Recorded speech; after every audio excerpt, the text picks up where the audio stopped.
সম্মানিত বন্ধুগণ, প্রিয় ভাই সাহেব, এ কোরবান এটা শুধু উম্মত মুহাম্মাদের জন্যই আল্লাহ রাব্বুল আলামিন ধার্য করেননি, বরং এটি আল্লাহ পাক প্রত্যেক জাতির জন্যই দিয়েছিলেন।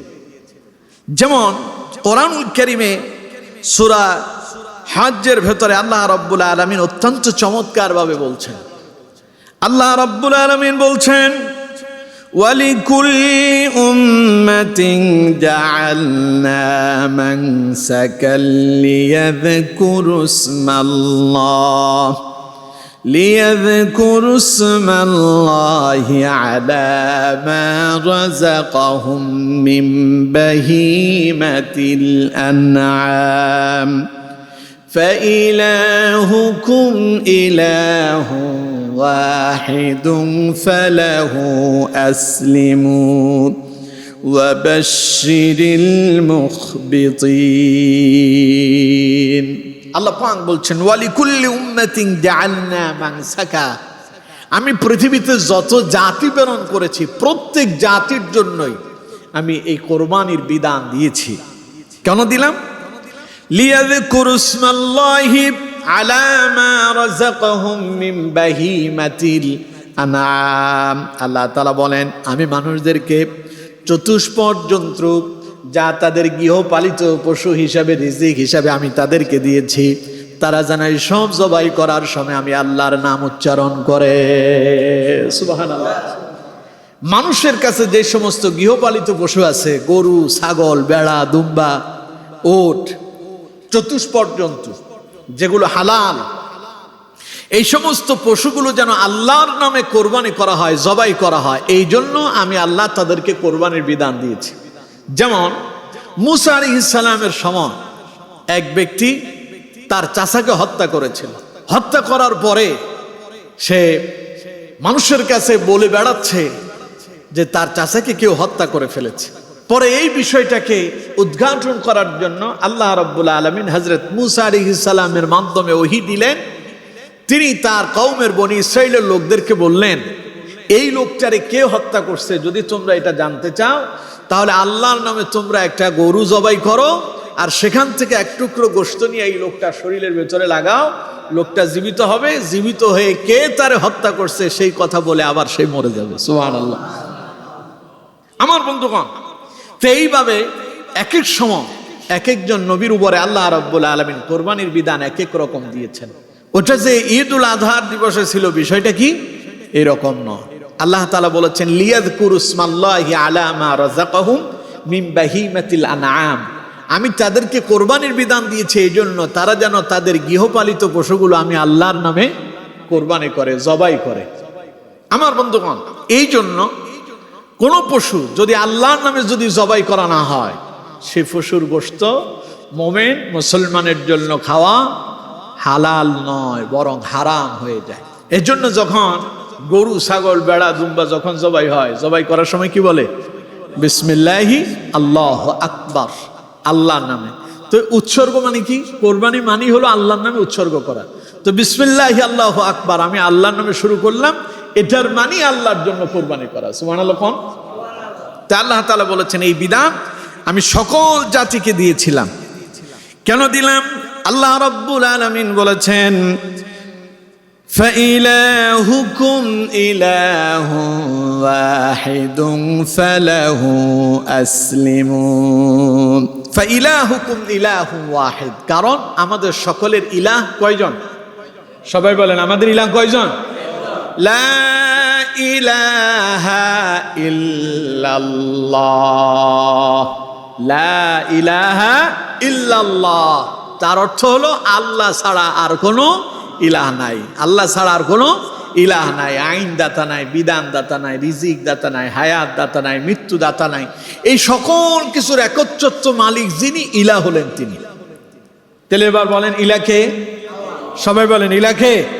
আর আল্লাহ কয়জন? আল্লাহ তাআলা বলছেন, কুল হুয়াল্লাহু আহাদ আল্লাহুস সামাদ লাম ইয়ালিদ ওয়া লাম ইউলাদ ওয়া লাম ইয়াকুল লাহু কুফুয়ান আহাদ।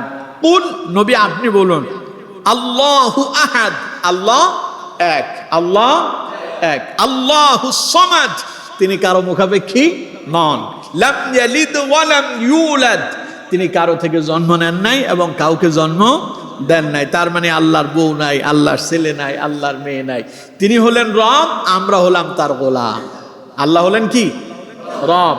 লাম ইয়ালিদ ওয়া লাম ইউলাদ ওয়া লাম ইয়াকুল লাহু কুফুয়ান আহাদ। আসমানে এবং জমিনে আল্লাহর সমকক্ষ আর কেউ নাই। সুতরাং আল্লাহ হলেন ইলাহ, এটাই তার পরিচয়। তিনি সকল ক্ষমতার মালিক, তিনি হলেন ইলাহ। আল্লাহ তাআলা বলছেন ফাইলাহুকুম ইলাহুন ওয়াহিদ, তোমাদের ইলাহ তিনি হলেন একমাত্র ইলাহ, এই ছাড়া আর কোনো দ্বিতীয় ইলাহ নাই। ফালাহু আসলিমু, সুতরাং তোমরা তার কাছে আত্মসমর্পণ করো। তার মানে আল্লাহ যা বলেন তা মেনে নাও। এরপর আল্লাহ রাব্বুল আলামিন বলছেন ওয়াবাশশিরিল মুখবিতিন, আর নবী আপনি সুসংবাদ দিয়ে দেন যারা বিনীত হয়, বিনয়ী যারা হয় তাদের জন্য আল্লাহর পক্ষ থেকে আছে সুসংবাদ। সুবহানাল্লাহ। এই জন্য আল্লাহর কথাগুলো এখানে বিনীত মানে কি? এখানে বিনীত মানে হলো আল্লাহ যে অর্ডার দিয়েছেন তা বিনয়ের সঙ্গে মেনে নেয়া। কথা বুঝতে পারলাম? তাহলে আল্লাহ তাআলা বলেছেন কোরবানির বিধান আল্লাহ সকল জাতিকে দিয়েছেন। কেন দিয়েছেন? তারা যেন তাদের গৃহপালিত পশুগুলোকে, চতুষ্পদ যন্ত্রগুলোকে আল্লাহর নামে কোরবানি করে। কারণ আল্লাহ হচ্ছেন ইলাহ, হচ্ছেন কয়জন? একজন। আর আমরা সবাই সে আল্লাহর কাছে আত্মসমর্পণ করতে হবে। যদি বিনয়ের সঙ্গে সেটা মেনে নেয়, আল্লাহ বলছেন ওয়াবাশশিরিল মুখবিতিন, সুসংবাদ দেন তাদের জন্য আছে আল্লাহর পক্ষ থেকে সুসংবাদ। পড়েন সুবহানাল্লাহ। আমার বন্ধুগণ, তাহলে কোরবানির বিধান আল্লাহ রাব্বুল আলামিন সব জাতিকে দিয়েছেন। এবার আসুন এই কোরবানির ইতিহাস সম্পর্কে কোরআনুল কারীমে কি এসেছে। কোরআনুল কারীমে দুইজন নবীর ব্যাপারে স্পষ্ট ঘটনা আল্লাহ পাক কোরআনুল কারীমে কোরবানির ইতিহাস তুলে ধরেছেন। পড়েন সুবহানাল্লাহ। কয়টা ইতিহাস? দুইটা। কয়টা?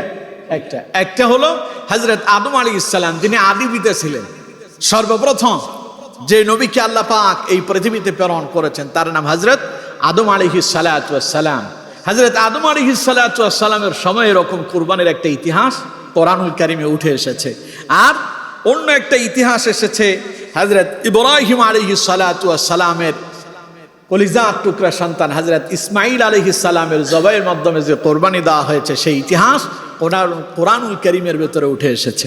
তো আমরা হযরত আদম আলাইহিস সালামের সেই ইতিহাস, প্রথম কোরবানির আদি ইতিহাস আজ প্রথমে আমরা শুনব ইনশাআল্লাহ। এরপরে আমরা হযরত ইব্রাহিম আলাইহিস সালামের কোরবানির ইতিহাস শুনব। আমার বন্ধুগণ, প্রিয় ভাই সাহেব, হযরত আদম আলাইহিস সালামের কোরবানির ইতিহাসটা ছিল এই। হযরত আদম আলাইহিস সালামের দুই ছেলে হাবিল এবং কাবিল, দুই ভাইয়ের ভেতরে একটু মনোমালিন্য তৈরি হয়েছিল। কাবিল ছিলেন হাবিলের বড়, হাবিলের বড় ভাই ছিলেন কাবিল। কিন্তু কাবিলের অভ্যাস ছিল এই, তিনি ছিলেন মা বাবার অবাধ্য। কাবিল আল্লাহর আইনকে অস্বীকার করেছে। আর অন্যদিকে হাবিল, সে ছিল বিনয়ী, সে ছিল মুমিন, মা বাবার বাধ্য ছিল। পড়েন সুবহানাল্লাহ। আল্লাহ রাব্বুল আলামিন যখন হযরত আদম এবং মা হাওয়া আলাইহিস সালামকে সন্তান দিয়েছেন জোড়ায় জোড়ায়, প্রতি জোড়ায় একটা ছেলে হইতো একটা মেয়ে হইতো, এইরকম 50 জোড়া সন্তান মা হাওয়া আলাইহিস সালাম গর্ভে ধারণ করেছেন। পড়েন সুবহানাল্লাহ। কত জোড়া? 50 জোড়া। আর এই ছাড়া একাকী একটা সন্তান জন্ম দিয়েছিলেন। তাহলে 50 জোড়ায় 100, আর আলাদা একটা ছেলে জন্ম দিয়েছেন। টোটাল 100 তো একটা সন্তান জন্ম দিয়েছেন মা হাওয়া আলাইহিস সালাতু ওয়াস সালাম। সুবহানাল্লাহ। আমাদের দেশে কারো যদি সন্তান যদি 2-4-10টা হয়, হায় হায়, ওরে বাপ রে বাপ, এত সন্তান। অথচ আমাদের আদি পিতা ইতিহাস, ওনার সন্তান কত? 101 জন। না খেয়ে মরছে নাকি? কথা কয় না, না খেয়ে মরছে। আমাদের দেশের স্লোগান 2টা সন্তান যথেষ্ট, একটা হইলে আরো ভালো হয়। তার মানে কি? ওনাদের বক্তব্য হলো সন্তান বেশি হইলে খাবার দাবার বেশি লাগবে, পৃথিবীতে সংকট দেখা দেবে। নাউজুবিল্লাহ বললেন না? আচ্ছা কোন তো এই পৃথিবী কে সৃষ্টি করেছেন? আমরা যে দুনিয়ায় আসছি, আমরা কে কি খাবো আমরা কেউ জানি? আগামীকাল আমরা কে কি খাবো আমরা কেউ জানি? হ্যাঁ, আজকের জন্য আপনার ঘরের ভিতরে আপনার রান্না বান্না কি হইতেছে আপনি কিছু মজুদ করছেন, আপনি জানেন আজকে আপনি এই খাবেন, কিন্তু আগামীকাল আপনি কি খাবেন আপনি নিজেই জানেন না। তো সুতরাং আপনি নিজে জানেন না আপনি আগামীকাল কি খাবেন, আপনার সন্তান বেশি হইলে তারা কি খাবে, এই নিয়ে আপনার টেনশনের দরকার কি? আল্লাহ যদি সৃষ্টি করেন তিনি এমনি এমনি সৃষ্টি করেন না, তিনি যারা সৃষ্টি করেন তার রিজিকের বন্দোবস্তও করে দেন। পড়েন সুবহানাল্লাহ। সুতরাং হযরত আদম আলাইহিস সালাম এবং মা হাওয়া আলাইহিস সালাম এই দম্পতি আমাদের আদি পিতা আদি মাতা সন্তান জন্ম দিয়েছেন 101 জন। তো এখন তৎকালীন সময় তো সব ভাই বোন ছাড়া আর কিছুই নাই, বিবাহ শাদীর সিস্টেম কেমন হবে? আল্লাহ তাআলা বিধান দিলেন যেই দুইজন ছেলে আর মেয়ে একসাথে জন্মগ্রহণ করছে এদের সঙ্গে বিবাহ হারাম, এদের একজনের সঙ্গে আরেকজনের বিবাহ কি হারাম। পরবর্তী যারা জন্মগ্রহণ করছে পরবর্তী স্টেপে এখান থেকে ছেলে আগের ঘরের মেয়ে আর এখানকার মেয়ে আগের ঘরের ছেলের সঙ্গে বিবাহ বন্ধনে আবদ্ধ হবে। পড়েন সুবহানাল্লাহ। এখন ঘটনাক্রমে কাবিলের সঙ্গে যে মেয়েটা জন্মগ্রহণ করছিল তার বোন ওইটা ছিল সুন্দরী রূপসী, আর হাবিলের সঙ্গে যে মেয়েটা জন্মগ্রহণ করছিল সে এত সুন্দরী ছিল না। দুইজন যখন তারা বিবাহর বয়সে উপনীত হলো তখন আল্লাহ রাব্বুল আলামিনের নবী আমাদের আদি পিতা হযরত আদম আলাইহিস সালাম সন্তানদেরকে বললেন আমি এখন তোমাদেরকে বিবাহ করাতে চাই। তো কেমনে বিবাহ হবে? কাবিলকে প্রস্তাব দেওয়া হলো তোমার ভাই হাবিলের সঙ্গে যে বোনটা জন্মগ্রহণ করছে এটা হবে তোমার স্ত্রী, আর হাবিলকে বলা হলো কাবিলের সঙ্গে যে বোনটা জন্মগ্রহণ করছে এটা হবে তোমার স্ত্রী। হাবিল বলল আলহামদুলিল্লাহ, এটা আমার কোনো আপত্তি নাই। কাবিল বলল আমি মানি না। ঘটনা এখান থেকে সূত্রপাত শুরু হয়েছে। আমার বন্ধুগণ, কাবিল বলল বাবা তুমি কিন্তু আমার উপর অন্যায় করতেছ, তুমি আমার অধিকারের উপর হস্তক্ষেপ করছো, কারণ আমার সঙ্গে আমার যেই বোন জন্মগ্রহণ করেছে ওকে বিবাহ করার ব্যাপারে আমারই অধিকার বেশি। তার মানে ওই কাবিলের উপরে ইবলিস এসে ভর করেছে, ইবলিস ভর করছে তার উপর। সে বলতেছে আমার উপরে যেই বোনটা আমার সঙ্গে জন্মগ্রহণ করছে আমার অধিকার বেশি, আমি তারে বিবাহ করব। কিন্তু আল্লাহর আইনে ওকে বিবাহ করাটা কাবিলের জন্য হালাল না হারাম? কিন্তু সে মানতেই রাজি না। শেষে আল্লাহ রাব্বুল আলামিন হযরত আদম আলাইহিস সালামকে বললেন আদম তুমি তোমার দুই সন্তানকে কোরবানি করতে বলো, তাদের যার কোরবানি আল্লাহর কাছে কবুল হবে সে কাবিলের সঙ্গে জন্মগ্রহণ করা সুন্দরী মেয়েটারে বিবাহ করবে। কোথা থেকে ফয়সালা? এই কোরবানির ইতিহাস শুরু হচ্ছে, প্রথম ইতিহাস কোরবানির। আল্লাহ রাব্বুল আলামিন কোরআনুল কারীমের সূরা মায়েদার ভেতরে অত্যন্ত চমৎকার ভাবে সেই ঘটনা তুলে ধরেছেন। আল্লাহ পাক বলছেন ওয়াতলু আলাইহিম নাবা আবনাই আদম বিল হক إذ قربا قربانا فتقبل من أحدهما ولم يتقبل من الآخر। কথা কার? আওয়াজ দিয়ে বলেন কথা কার? আল্লাহ তার নবীকে বলছেন ওয়াতলু আলাইহিম নাবা আবনাই আদম বিল হক। হে নবী, আপনি আদমের দুই সন্তানের কোরবানির সঠিক ইতিহাস, সঠিক তাৎপর্য, সত্য ঘটনাটা মানুষের কাছে তুলে ধরেন। সুবহানাল্লাহ কোন? পৃথিবীর মানুষকে আদি ইতিহাস শোনায় দেন কোরবানি কোথা থেকে শুরু হয়েছে। আমার বন্ধুগণ, আল্লাহ রাব্বুল আলামিন তার নবীকে জানায় দিলেন, নবী মানুষদেরকে শোনায় দেন ইয কাররাবা কুরবানা, আদমের দুই সন্তানকে কোরবান করার জন্য নির্দেশ দেওয়া হয়েছিল, তারা দুইজন কোরবানি করেছিল। ফাতুকুব্বিলা মিন আহাদিহিমা ওয়া লাম ইউতাকাব্বাল মিনাল আখার। পৃথিবীর মানুষদেরকে জানায় দেন কোরবানির ইতিহাস হলো এই, দুই ভাই কোরবানি করছে, তবে একজনেরটা মঞ্জুর হয়েছে আরেকজনেরটা মঞ্জুর হয় নাই। তার মানে সবাই যদি কোরবানি দেয় সবার কোরবানি কবুল হবে এমন গ্যারান্টি আছে? গ্যারান্টি নেই। কারোটা কবুল হবে, কারোটা কবুল হবে না। কারণ আল্লাহ তাআলা কবুল করবেন কি দিয়া? অন্তর দিয়া। দেখুন একটু সামনে গেলে আপনারা শুনতে পাবেন। আমার বন্ধুগণ, আল্লাহ পাক বললেন ফাতুকুব্বিলা মিন আহাদিহিমা ওয়া লাম ইউতাকাব্বাল মিনাল আখার। তাদের দুইজনের কোরবানির ভেতরে একজনেরটা কবুল হইল আরেকজনেরটা কবুল হইল না। এখন ঘটনা হইলো তারা যে কোরবানি দিল কবুল হইল আর হইল না জানলো কেমনে? এরকম একটা কথা আছে না? কথা কয় না, আছে না? আমরা সবাই কোরবানি করি, আমরা নামাজ পড়তেছি, আমাদের কার নামাজ কবুল হইতেছে কারটা কবুল হইতেছে না আমরা কেউ জানি? কিন্তু তৎকালীন সময় কোরবানি কারটা কবুল হচ্ছে আর কারটা হচ্ছে না তা জানা যেত। কেমনে জানা যেত? তখন কোরবানির বিধান এরকম ছিল না যে পশু একটা জবাই দিয়ে দিলেন আর জবাই করার পরে আপনি খেয়ে ফেললেন, কবুল হইল কি হইল না বিষয়টা এরকম ছিল না। তখন ছিল বস্তু দিয়া কোরবানি দেয়া। ওই যে বললাম না, কোরবান মানে কি? ত্যাগ করা। কোরবান মানে ত্যাগ করা, কোরবান মানে নৈকট্য লাভ করা। আমার বন্ধুগণ, হযরত আদম আলাইহিস সালামের সন্তানেরা তখন বস্তু দিয়া কোরবানি দিলেন। দুই ভাই হাবিল এবং কাবিল। একজন ছিলেন তিনি পশু চড়াতেন, ভেড়া দুম্বা লালন পালন করত হাবিল, আর অন্যদিকে কাবিল সে কৃষি কাজ করত, কৃষি শস্য উৎপাদন করত। তো এখন কাবিলের কাছে আছে শস্য আর হাবিলের কাছে আছে ভেড়া দুম্বা। তা আল্লাহ রাব্বুল আলামিন যখন বিধান দিলেন কোরবানি করো, কাবিল তার শস্যগুলোকে আলাদা করলো, আলাদা করে চিন্তা করলো যে আল্লাহর জন্য দেব, তো এই ভালোটা নিজের কাছেই থাক। ভালো আর মন্দ দুইটারে আলাদা করে সেখান থেকে ভালোটা নিজের কাছে রাখছে, আর যেটা একটু খারাপ ওইটা আল্লাহর জন্য বাছাই করলো যে এটা আল্লাহর জন্য কোরবানি করলো। আর অন্যদিকে হাবিলের কাছে যে মেষগুলো ছিল, ভেড়া দুম্বাগুলো ছিল, সেখান থেকে হাবিল সবচাইতে মোটা তাজা সুন্দর যেটা ওইটা বের করলো যে আমি এটা আল্লাহর জন্য কোরবানি করবো। আমার বন্ধুগণ, তো বিধান হলো দুইজন পাহাড়ের উপর রেখে আসবে। তৎকালীন সময়ের ইতিহাস ছিল এই, যাত্রা কবুল হতো, আকাশ থেকে এক খণ্ড মেঘ আসতো, ওটা সেখান থেকে জ্বালিয়ে পুড়িয়ে শেষ করে দিত। যেটা সেখান থেকে বিলীন হয়েছে, গায়েব হয়ে গেছে, অস্তিত্ব নাই, বোঝা যেত এটা কবুল হয়েছে। আর যেটা সেখানে পড়ে থাকতো বোঝা যেত এটা আল্লাহ নেন নাই।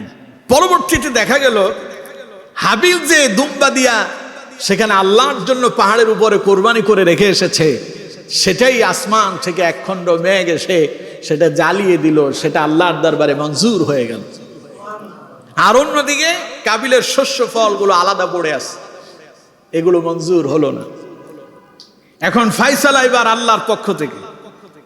আমার বন্ধুগণ, হযরত আদম আলাইহিস সালাম তিনি তার সন্তান হাবিল এবং কাবিলকে বললেন, দুই ভাইকে বললেন, দেখো হাবিলের কোরবানি কবুল হয়েছে, কাবিল তোমারটা কবুল হয় নাই। তার মানে আল্লাহর বিধান হলো তোমার ভাই হাবিলের সঙ্গে যে মেয়েটা জন্মগ্রহণ করেছে তুমি তারে বিবাহ করবা। আর অন্যদিকে হাবিলকে বললেন তোমার জন্য আগেরটাই নির্ধারিত হয়ে গেল। কাবিল কয় আমি মানি না। কাবিল কি কয়? আমি মানি না।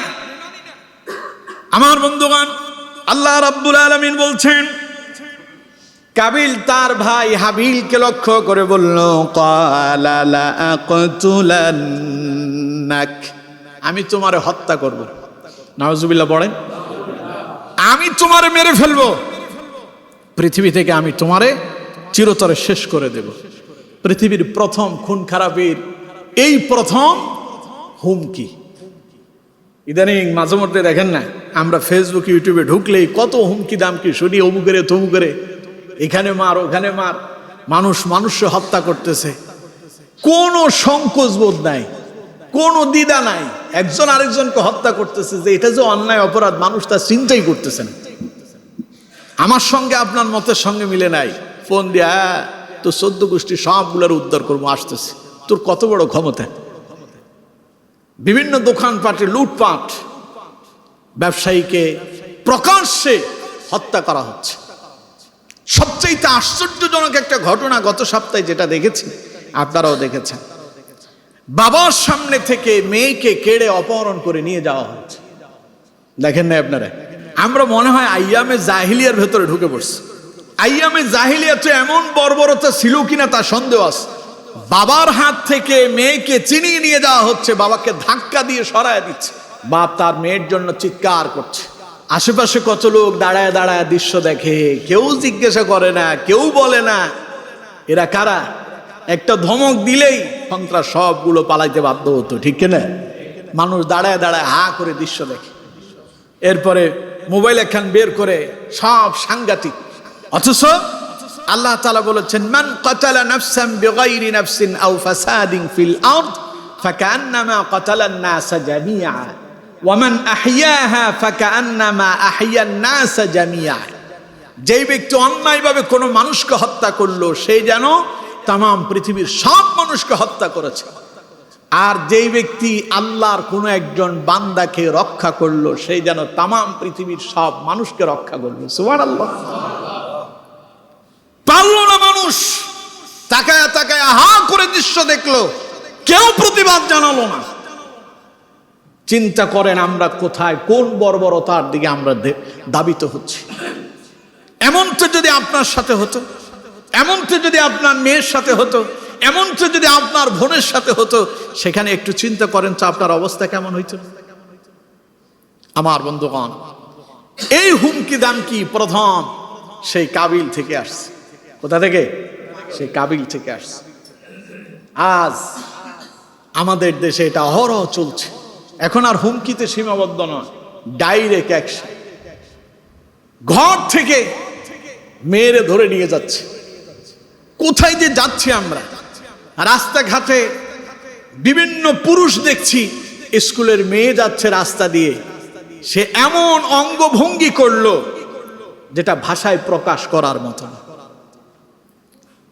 আমার বন্ধুগণ, এই যদি আমাদের পরিবেশ আর পরিস্থিতি হয়, তাহলে আমার মনে হয় এই কথা আমাদের বুঝে নিতে, উপলব্ধি করতে আমাদের কারো জন্যই কোনো ধরনের দ্বিধাবোধ নয়, সংকোচ নয় যে কিয়ামত খুব নিকটে আসছে। যেই রকম উৎপাত ফেতনা ছড়িয়ে পড়েছে, কিয়ামত যে আমাদের খুব সন্নিকটে, এতে কোনো সন্দেহ, কথা বলেন, সন্দেহ নাই। আমার বন্ধুগণ, আল্লাহ তাআলা আমাদেরকে এই জাতীয় অপ্রাসঙ্গিক এই রকম উচ্ছৃঙ্খলা থেকে আল্লাহ আমাদেরকে হেফাজত করুন, বলুন আমিন। এখন কাবিলের কোরবানি কবুল হইল না, প্রথম হুমকি আসলো, ক্বালা লা আকতুলান্নাক, আমি তোমারে হত্যা করব। যারে হুমকি দিল কন্ত, সে কি অপরাধ করছে? আচ্ছা, কোরবানি কবুলটা কি কাবিলে হাবিলে করছে না আল্লাহ করছে? এখন আল্লাহর সঙ্গে তো মানুষ আর পারে না। আল্লাহর সঙ্গে পারবে কেউ?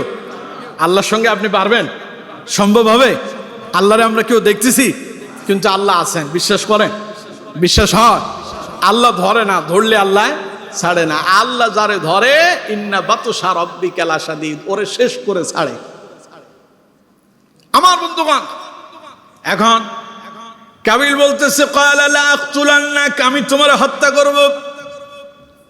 আর অন্যদিকে বাবার অনুগত, আল্লাহর অনুগত বান্দা হাবিল জবাব দিল, ক্বালা ইন্নামা ইয়াতাকাব্বালুল্লাহু মিনাল মুত্তাকিন। পড়েন সুবহানাল্লাহ। সে বলল, ও আমার ভাই শোনো, মন খারাপ করো না, রাগ করো না, হতাশ হও না, শুনে রাখো, ক্বালা ইন্নামা ইয়াতাকাব্বালুল্লাহু মিনাল মুত্তাকিন, আল্লাহ তো মুত্তাকিদের কোরবানি তিনি কবুল করে থাকেন। আল্লাহ কোরবানি কারটা কবুল করে? মুত্তাকি। কার কত পয়সা আছে, কার কয়টা বাড়ি আছে, কার কয়টা গাড়ি আছে, কার কত সম্পদ আছে, কার গরুটা কত বড় হলো, ওরটা কত বড় হলো, বেড়া দুম্বাটা কত দিয়া কিনলো, আল্লাহ এটা দেখেন না। কাবিলকে হাবিল, তার ভাই হাবিল জবাব দিল, ক্বালা, শোনো আমার ভাই, আমি কি বলি, ইন্নামা ইয়াতাকাব্বালুল্লাহু মিনাল মুত্তাকিন, আল্লাহ কিন্তু তার কোরবানি কবুল করেন অন্তরে যার ফরেজগারিতা আছে, মুত্তাকি যিনি হয়েছেন, আল্লাহ রব্বুল আলামিন তার কোরবানিটারে কবুল করে থাকেন। সুবহানাল্লাহ। শোনো আমার ভাই, লা ইন বাসাতা ইলাইয়া ইয়াদাকা লিতাকতুলানি মা আনা বিবাসিতি ইয়াদিয়া ইলাইক লিয়াকতুলাকা ইন্নী আখাফুল্লাহ রাব্বাল আলামিন। হাবিল বলছে, তার ভাইকে নসিহত করতেছে, লা ইন বাসাতা ইলাইয়া ইয়াদাকা লিতাকতুলানি, ও আমার ভাই কাবিল শুনে রাখো, তুমি যদি আমারে হত্যা করার জন্য হাত প্রসারিত করো, তুমি যদি আমারে মারতে আসো, তুমি যদি আমারে হত্যা করার জন্য সামনে এগিয়ে আসো, শুনে রাখো, ইলাইয়া ইয়াদাকা লিতাকতুলানি মা আনা বিবাসিতি ইয়াদিয়া ইলাইক লিয়াকতুলাক, আমি কিন্তু তোমারে হত্যা করার জন্য আমার হাত প্রসারিত করব না। তুমি আমারে মারতে আসলে আমি কিন্তু পাল্টা তোমারে মারবো না। কারণ কি, আমার শক্তি নাই বিষয়টা এমন নয়, আমার ক্ষমতা নাই বিষয়টা এমন নয়। শোনো, তুমি যে আমার হত্যা করতে আসবা, তুমি যে আমারে মারতে আসবা, আমি তোমারে মারবো না। এই জন্য কালা, সে বলল, ইন্নী আখাফুল্লাহ রাব্বাল আলামিন, ইন্নী আখাফুল্লাহ, আমি আমার আল্লাহরে ভয় করি। সুবহানাল্লাহ কোন? রাব্বাল আলামিন, তিনি বিশ্বের প্রতিপালক, আমি সেই আল্লাহরে ভয় পাই। আল্লাহর ভয়ে আমি তোমার হত্যা করব না। ওই যে বললাম না, হত্যাটা যেই করতেছে বর্তমান সময়, রাসূলুল্লাহর হাদিস, নবীজি বলেছেন কিয়ামতের আগে মানুষ মানুষকে হত্যা করবে, হত্যা বেড়ে যাবে, চতুর্দিকে হত্যা সংগঠিত হবে, কিন্তু কে যে কেন মারতেছে মানুষ তা জানবেই না। যারে হত্যা করা হয়েছে সেও জানে না তারে কেন মারা হলো, আর যে হত্যা করছে সেও জানে না যে সে কেন মারল। আজ ঘটনাগুলো কিন্তু এমনই সংগঠিত হচ্ছে, ঠিক কিনা? কথা বলতে হবে, ঠিক কিনা? আমার বন্ধুগণ, একজন বলল আমি তোমার হত্যা করব, অপরজন বলেন না আমিও অ্যাকশন টু অ্যাকশন। বলছে, কথা কয় না, বলছে কি বললো? ইন্নী আখাফুল্লাহ, আমি আমার আল্লাহর ভয় পাই। মা আনা বিবাসিতি ইয়াদিয়া ইলাইকা লিয়াকতুলাক, তুমি আমার হত্যা করতে আসলে আমি পাল্টা তোমার হত্যা করার জন্য আমার হাত প্রসারিত করব না। কাবিল নিজেকে আর নিজের ক্রোধ, নিজের রাগ নিয়ন্ত্রণ করতে পারেনি, সে তার ভাই হাবিলকে হত্যা করেই ফেলেছে। নাউযুবিল্লাহ। পৃথিবীর প্রথম হত্যা সংগঠিত হয়েছে, আর সে হত্যার ইতিহাস একজন নারীকে কেন্দ্র করে। কারে কেন্দ্র করে? নারী। আমাদের পৃথিবীতে তাকায় দেখেন, বর্তমানে যত অপরাধ সংগঠিত হচ্ছে তার অধিকাংশই নারী গঠিত ঘটনা, ঠিক কিনা? অধিকাংশই নারী গঠিত ঘটনা সংগঠিত হচ্ছে। পরিবারের ভেতরে অশান্তি, স্বামী স্ত্রীর ভেতরে অমিল, নারীকে কেন্দ্র করেই হচ্ছে। আবার আপনি দেখবেন বন্ধুর সাথে বন্ধুর মনোমালিন্য তৈরি হয়েছে, ইতিহাস খুঁজে দেখেন নারীকে কেন্দ্র করে হয়েছে। এই যে কিছুদিন আগে একটা ঘটনা প্রকাশ পেয়েছিল, বিশ্বের বাঘা বাঘা রাষ্ট্রের বড় বড় প্রেসিডেন্টদের কিশোরীদেরকে দর্শনের একটা ইতিহাস শুনছিলেন না আপনারা? যেখানে বর্তমান আমেরিকার প্রেসিডেন্ট ডোনাল্ড ট্রাম্পের নামও আছে না? এই সবগুলোকে একটা নারী ঘটিত ঘটনার ভেতরে একটা গ্রুপ ওদেরকে এই একটা নারী দিয়া ওদেরকে একটা লোভের ভেতরে ফেলে সবগুলোর জিম্মি করে রাখছে। ইতিহাসবিদরা গবেষণা করে বললেন এটার মেইন হোতা ইসরায়েল। মেইন হোতা কারা? ওরা এদেরকে একটা নারীর লোভ দিয়ে ওদেরকে সেখানে সবগুলোর আবদ্ধ করছে। সেখানে যারা যারা গেছে সবার ভিডিও ফুটেজ আছে। যুদ্ধ সংগঠিত হওয়ার আগেই মাঝখানে এটা প্রকাশ করছিল, তারা সিস্টেমে কাজ করছে, যার কারণে ইসরায়েল যা বলে ওরা তা শুনতে বাধ্য হয়।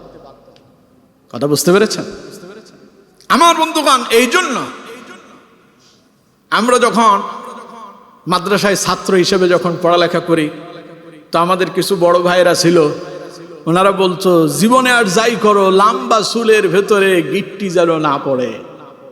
বুঝতেছেন? লম্বা চুলের ভেতরে গিট্টি যেন না পড়ে, লম্বা চুলে আবদ্ধ হইও না, জীবন শেষ হয়ে যাবে। এখানে যারা আবদ্ধ হয়েছে ওদের জীবন ধ্বংস হয়েছে। আমার বন্ধুগণ, এজন্য এই যে আমাদের দেশে ইদানিং কালে যে সমস্ত ঘটনাগুলো সংগঠিত হচ্ছে অধিকাংশই নারী ঘটনা। গত 2-3 দিন আগে এক মাদ্রাসার 11 বছরের একটা মহিলা মাদ্রাসার মেয়েকে কেন্দ্র করে একটা ঘটনা সংগঠিত হইল। অভিযোগ করা হয়েছে মাদ্রাসার প্রধান শিক্ষক এই ঘটনার সাথে জড়িত। আবার তিনি লাইভে এসে বললেন যে এই রকম ঘটনার সাথে তিনি জড়িত নন। গত 2 দিন আগে আরেকটা ঘটনা, আমাদের ফেনীর পশুরামে একটা মেয়েকে কেন্দ্র করে মসজিদের ইমাম সাহেবকে গ্রেফতার করা হয়েছিল দর্শনের অভিযোগে। 1 মাস পর্যন্ত তিনি জেলখানায় বন্দী ছিলেন। ইমাম সাহেবের চাকরি গেছে, মান ইজ্জত সম্মান সব গেছে। অভিযোগ করা হয়েছে ওই মেয়ে পেটের ভেতরে ইমাম সাহেবের সন্তান আছে। নাউজুবিল্লাহ পড়েন। 1 মাস পরে ডিএনএ টেস্টের মধ্য দিয়ে জানা গেল ওই মেয়ের পেটে তার আপন ভাইয়ের সন্তান। কার সন্তান? আপন ভাইয়ের। নির্লজ্জতা কোথায় গিয়ে পৌঁছালে এমন দুর্ঘটনা ঘটতে পারে? রাসূলুল্লাহ বলেছেন কিয়ামতের আগে ঘরে ঘরে জিনা সংগঠিত হবে, ঘরে ঘরে। এখন কন্ত দেখি রাসূলুল্লাহর হাদিস সত্য না মিথ্যা?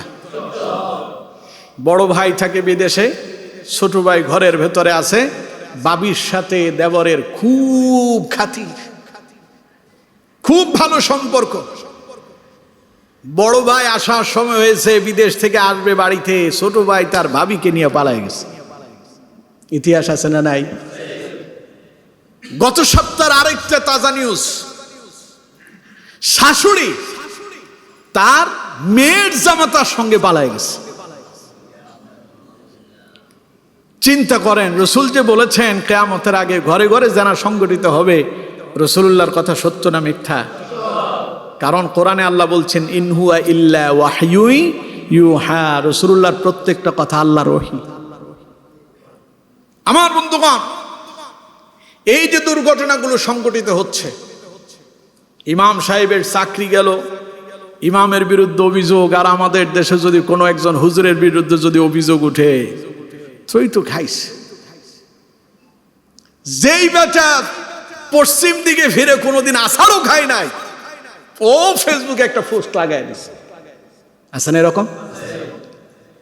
আমার বন্ধুগণ, এর জন্য রাসূল করিম সাল্লাল্লাহু আলাইহি ওয়াসাল্লাম বলেছেন কাফা বিল মারই কাযিবান আন ইউহাদ্দিসা বিকুল্লি মা সামিআ। কোন ব্যক্তি মিথ্যাবাদী হওয়ার জন্য এতটুকুনি যথেষ্ট যে সে যা শুনলো তাই প্রচার করলো, যা শুনলো তাই প্রচার করলো। মিথ্যাবাদী হওয়ার জন্য এতটুকুন কাজই যথেষ্ট। সত্য মিথ্যা যাচাই বাছাই হবে, তারপরে সত্য উদ্ঘাটন হবে। আল্লাহ তাআলা বলেছেন জা আল হাক্কু ওয়া যাহাকাল বাতিল, অবশ্যই সত্য এসেছে, বাতিল নিশ্চিহ্ন হবেই হবে। একদিন সত্যের প্রকাশ আসবেই, ঠিক কিনা? এই জন্য সত্যটা যতক্ষণ পর্যন্ত আপনার কাছে না আসছে ততক্ষণ পর্যন্ত অপেক্ষা করা উচিত। আমাদের দেশে, আপনারা কি রাগ করতেছেন? ঘটনা প্রসঙ্গে, যদি কথাগুলো আমার বলার এই মুহূর্তে ইচ্ছে ছিল না, কিন্তু ঘটনা প্রসঙ্গে চলে আসছে বলে আপনাদের কাছে বলছি। আমাদের দেশের অধিকাংশ মসজিদের ইমাম সাহেব মসজিদ থেকে বিতাড়িত হওয়ার পেছনে একটা উদ্দেশ্য থাকে, হুজুরের ভালো লাগতেছে না, হুজুরের কথা ভালো লাগে না, হুজুরে ওনার পছন্দ হয় নাই। তো কোনো ইস্যু যখন খুঁজে পায় নাই, তখন হুজুর বক্তব্যে পড়ানোর সময় আমার মেয়ের দিকে বাঁকা চোখে তাকাইছে। হুজুর আমার মেয়ের একটা চড় মারছে, আসলে চড় মারে নাই, কিন্তু হুজুরের উদ্দেশ্য খারাপ ছিল। আছে না নাই? অথচ খুঁজে দেখেন এইরকম কোনো ঘটনাই ঘটে নাই। আমার বন্ধুগণ, এই জন্য বলছি, আমাদের দেশে যে অপরাধগুলো সংগঠিত হচ্ছে, এই অপরাধগুলোর মূলে নারী, বেশিরভাগ কি নারী। আর পৃথিবীর প্রথম হত্যাকাণ্ড সংগঠিত হয়েছে এই নারীকে কেন্দ্র করে। পৃথিবীর প্রথম কোরবানি হয়েছিল এই নারীকে কেন্দ্র করে। আমার বন্ধুগণ, তো তৎকালীন সময়ের সে কোরবানি হযরত আদম আলাইহিস সালামের 2 সন্তান হাবিল আর কাবিল দিলেন। 2 জনেরটা কি কবুল হয়েছিল? কয়জনেরটা কবুল হয়েছে? 1 জনের। আর আরেকজনেরটা যখন কবুল হইল না, তার খুব রাগ হয়েছে। রাগ করে আমি তোরে মেরেই ফেলবো, মানি না, মানবো না, কোনোভাবেই তোরে আমি ছাড়বো না। ক্বালা লা আকতুলান্নাক, তোরে হত্যা করে ফেলবো।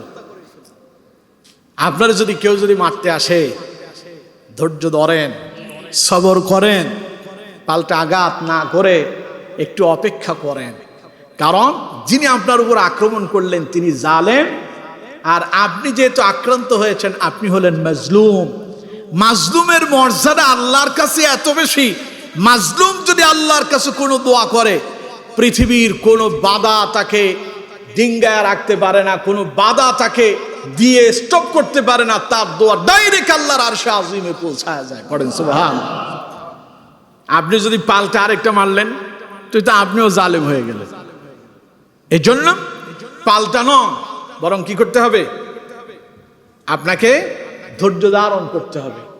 আল্লাহর কাছে আপনি এটা পেশ করে দেন, আল্লাহ ধরবে না, কিন্তু ধরবে যখন তখন আর ছাড়বে না। আল্লাহর অ্যাকশন কিন্তু সাথে সাথে নেয়, আল্লাহ একটু সময় নেয়।